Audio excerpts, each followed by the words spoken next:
भारत की राजनीति में कुछ नाम ऐसे होते हैं जो सिर्फ नेता नहीं, एक युग बन जाते हैं। ऐसा ही एक नाम था बाला साहेब ठाकरे।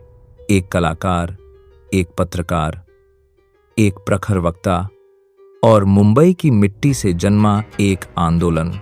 युवा उम्र में उन्होंने फ्री प्रेस जर्नल में कार्टूनिस्ट की नौकरी की। उनके कार्टून इतने लोकप्रिय थे कि लोग अखबार सिर्फ उन्हें देखने के लिए खरीदते थे। लेकिन अपनी शर्तों पर चलने वाले बाला साहेब ने जल्द ही नौकरी छोड़ दी और शुरू किया अपना पत्र मराठा। यहीं से उनके विचार आम जनता तक पहुंचने लगे। 1966 मुंबई तेजी से बदल रही थी, बेरोजगारी बढ़ रही थी, स्थानीय युवाओं में असंतोष था। इसी माहौल में बाला साहेब ने एक राजनीतिक सामाजिक संगठन की नींव रखी, शिवसेना। यह संगठन बना मराठी मानुष की आवाज और धीरे धीरे एक विशाल आंदोलन। बाला साहेब की भाषा तीक्ष्ण थी, भाषण अग्निमय और भीड़ पर उनकी पकड़ अद्भुत। मुंबई की राजनीति में वे एक प्रचंड शक्ति बनकर उभरे।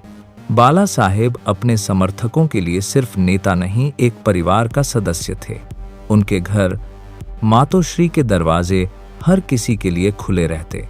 वो बैठकर लोगों की समस्याएं सुनते, तुरंत समाधान खोजते और इसी वजह से जनता उन्हें हिंदू हृदय सम्राट तक कहने लगी। 90 के दशक में बाला साहेब का प्रभाव अपने चरम पर था। उनकी पार्टी शिवसेना ने पहली बार महाराष्ट्र की सत्ता में प्रवेश किया।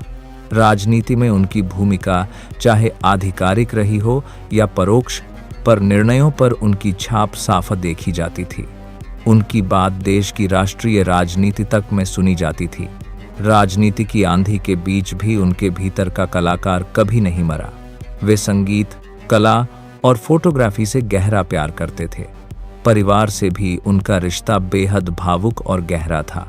17 नवंबर 2012 आपूसो एक करिश्माई युग का अंत हो गया। उनके अंतिम दर्शन के लिए लोगों का समुद्र उमड़ पड़ा। आज भी मुंबई की मिट्टी में, राजनीति में और हर उस चेहरे की मुस्कान में उनकी छाप है जिसे उन्होंने आवाज दी थी।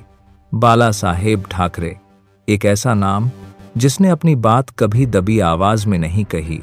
एक ऐसा व्यक्तित्व जिसकी शैली, हिम्मत और प्रभाव आज भी मिसाल है। सफलता का राज सरल था, डरना नहीं और सत्य कहना। यही विरासत आज भी जिंदा है और आने वाली पीढ़ियां इसे हमेशा याद रखेंगी।